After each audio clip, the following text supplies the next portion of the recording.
Muri iki gihe cyo kwibuka Jenoside yakorewe Abatutsi ku nshuro ya 32 twiyemeje kubagezaho ikiganiro cyo kwibuka. Turabagezaho ko Jenoside idatangirira ku bwicanyi, ahubwo itangirana n'ibitekerezo n'amagambo y'urwango.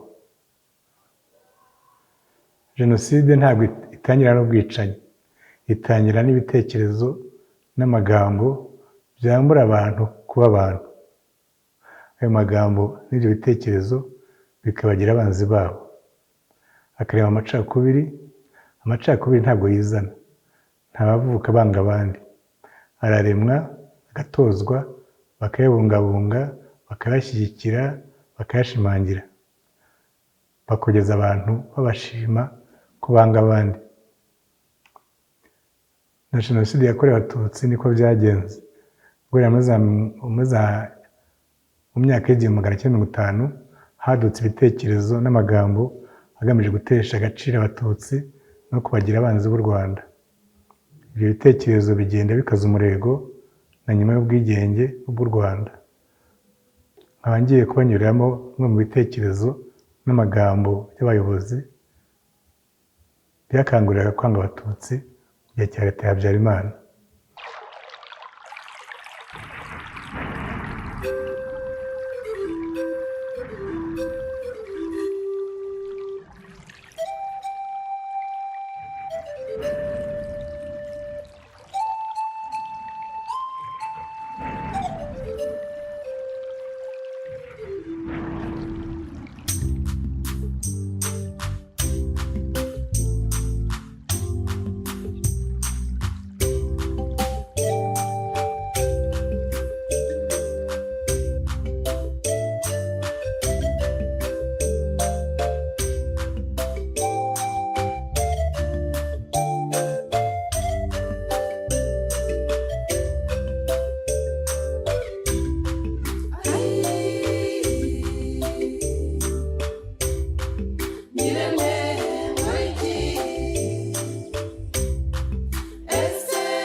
Duhere mu mwaka w'1973.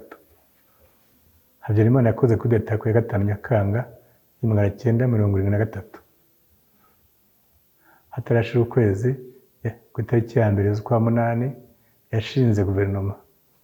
Mu mugambi yayo harimo no gukora iringaniza ry'amoko n'uturere, haba mu mashuri ndetse no mu kazi. Iby'amashuri abishinga bagaragaza Tadeyo, wari usanzwe ari perezida w'inteko ishinga amategeko kuva mu mwaka w'1969. Ubu bagaragaza yagombaga kubigaragaza guhera mu kwezi kwa 9 k'uwo mwaka, mu ntangiriro y'umwaka w'amashuri 1973-74. Byarihutirwaga. Bagaragaza yatumije inama y'abadegiteri b'ibigo by'amashuri ku itariki 29 z'ukwa munani kugira ngo abahe amabwiriza ajyanye n'iringaniza. Abumvisha ko iringaniza ry'amoko n'uturere ari byo bintu by'ingenzi kurusha ibindi bagomba gushingiraho mu kwimura abanyeshuri banyiri amashuri abanza bajya mu yisumbuye. Ababwira ko Abahutu bagomba kuba 90% n'Abatutsi bakaba 10%. Nyuma y'umwaka umwe gusa, Abahutu bavuye kuri 85% bagera kuri 90%. Nabyo ni byo kwibaza. Naho Abatutsi bavugaga ko ari 14% bajya ku 9%. Naho Abatwa nubwo bwose bari 1%, ariko mu mashuri ntabwo bagaragaza bashyizemo. Ugendeye kuri iyo mibare bavuga ko u Rwanda rwari rutuwe n'Abahutu n'Abatutsi gusa, nubwo imibare yabo akenshi umuntu atamenyaga ukuri kwayo. Iyo nama yabaye ba diregiteri b'amashuri makuru, ibi biboneka muri kinyamateka nomero 23 ku itariki ya 18 z'ukwezi kwa 9 1973 kuri paji ya 3. Ibyo byatumye Minisiteri y'Amashuri Abanza n'Ayisumbuye ifata icyemezo cyo kugihisha amanota y'abanyeshuri babonye mu kizami cya leta. Uwari Minisitiri Nsekarije yasobanuye icyo kibazo. Ati muri komine Kigoma cyangwa iyindi igize abana b'abahanga b'abatwa 30, abo bana Minisitiri akamanika kuri lisiti y'iyo komine bo gusa arekeraho. Ati muri Nyamabuye hakaba abana b'Abatutsi gusa, hari naho Abahutu. Iyo lisite yaharari Nyamabuye, lisite y'Abatutsi gusa. Tuvuge Kigabo, kwe gupfurika amagambo. Lisite bayitwika n'amashuri bagiyemo bakayatwika. Ibyo byatangajwe n'umunyamakuru witwa Ranson, Philbert Ranson, mu mutwe w'inyandiko ugira uti ibibazo by'amashuri ni inzitane, muri kinyamateka nimero 1118 kwezi kwa 11 igice cya mbere mwaka w'igihumbi 1981. Ni ukuvuga ko inzego zishinzwe umutekano nta kizari kubikoraho. Nyamara wabivugaga ari koloneli, ari uwa kabiri kuri Habyarimana mu ngabo, yari umugabo ufite igitinyiro mu gihugu hose.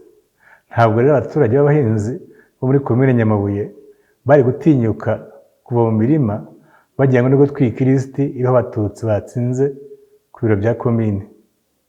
Ntabwo abo baturage ntabwo bari kunyuranya n'amabwiriza ya leta, ntari gutinyuka kunyuranya na Colonel Nsekarije.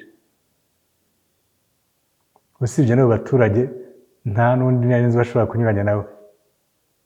Ahubwo hari ibyahishwe nabi muri icyo gisobanuro.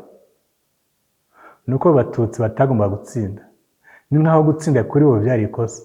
Ikindi nuko Abahutu bari bemerewe gutwika amashuri arimo Abatutsi benshi.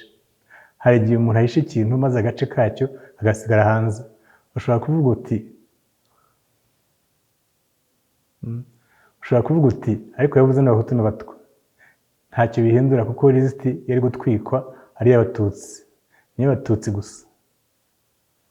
No kuba yaravuze Nyamabuye ibyapfuye kuza gusa. Nyamabuye yari komine iherereye mu mujyi wa Gitarama, wavukiyemo ishyaka rya MDR Parmehutu muri Gicurasi 1960 ku itariki ya 8. Ikindi bigaragaza ni uko icyo gihe mu myaka 1980 hari abinubiraga iringaniza ry'amoko n'uturere, kandi Minisitiri w'Uburezi akaba yagiraga ikibazo mu gusobanura impamvu yaryo. Nyuma y'imyaka 3, mwaka 1986, Habyarimana yakoreye mu gihugu cyose urugendo rwo guhura n'abaturage bakaganira, bakamugezaho ibibazo n'ibyifuzo byabo. Ngiye kubanyuriramo bimwe mu bibazo yabajijwe n'uko yabisubije bifitanye isano n'igihe cyo kwibuka. Hari abamubajije ku kibazo cy'agaciro k'indangamuntu iri mu bwoko. Yabajije atya: ndabona iringaniza rizabangamira ubumwe bw'Abanyarwanda. Nko ku ndangamuntu, kugenda umuntu yitwaje Ubuhutu, Ubututsi cyangwa Ubutwa ntibyahinduka, umuntu akitwa Umunyarwanda gusa.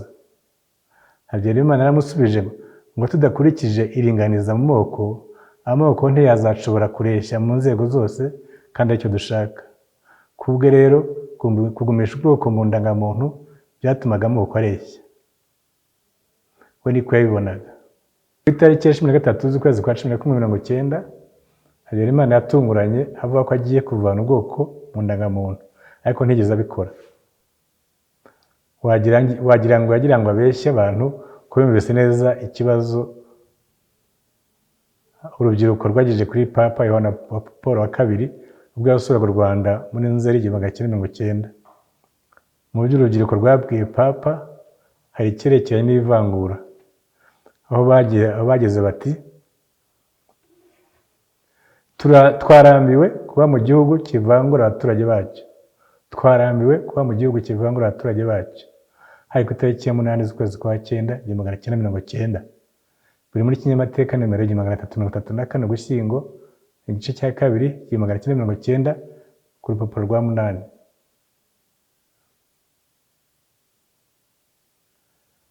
undi ati undi wamubajije ati muri porogaramu z'amashuri mu bitabo byanditswe kera usanga bigisha ko umututsi yahemukiye umuhutu, ibyo abana bakabikurana.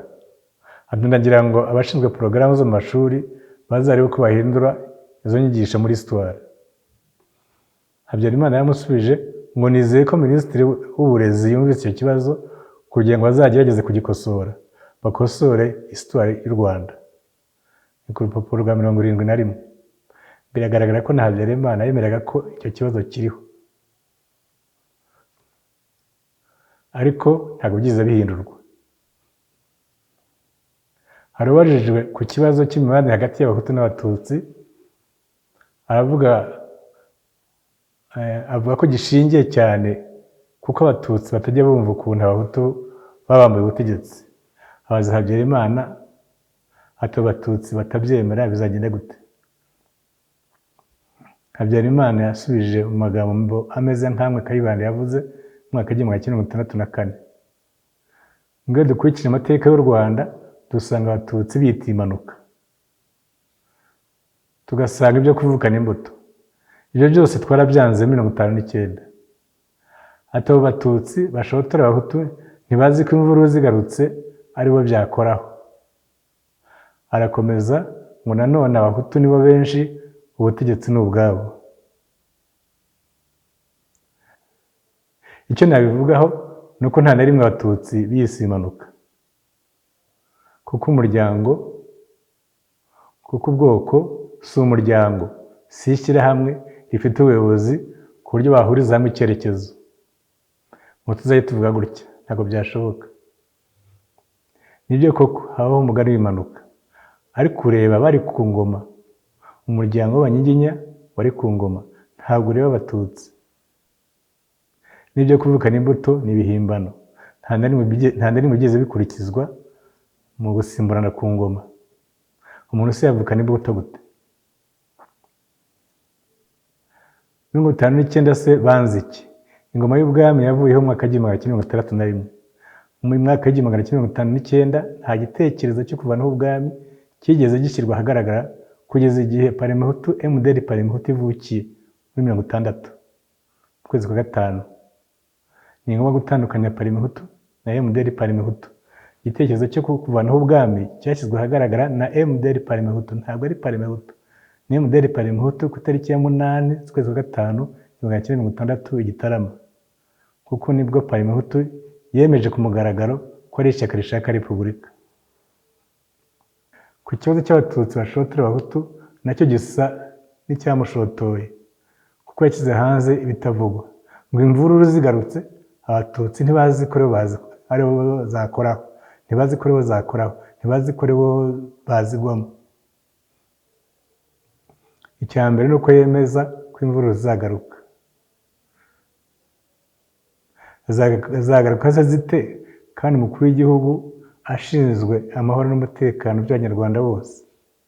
Bivuze rero ko ateganya ko imvururu zizagaruka, akongeraho ko abatutsi batabizi, akongera avuga ngo abatutsi ntibazi ko, ntabwo babizi nyine. Ntabwo nyine abatutsi bari kubimenya, ntabwo bari bazi ko byabakoraho, kuko batari bazi uwo mugambi. Muri leta igendera ku mategeko arengera bose, Habyarimana yari akwiye gusaba ko abo batutsi bamenyekana bagashyikirizwa inzego z'ubucamanza, ariko cyane cyane batarebera mu bwoko, kuko niba bari banahari koko ntabwo babaga bahagarariye ubwoko mu gikorwa cy'ubushotoranyi.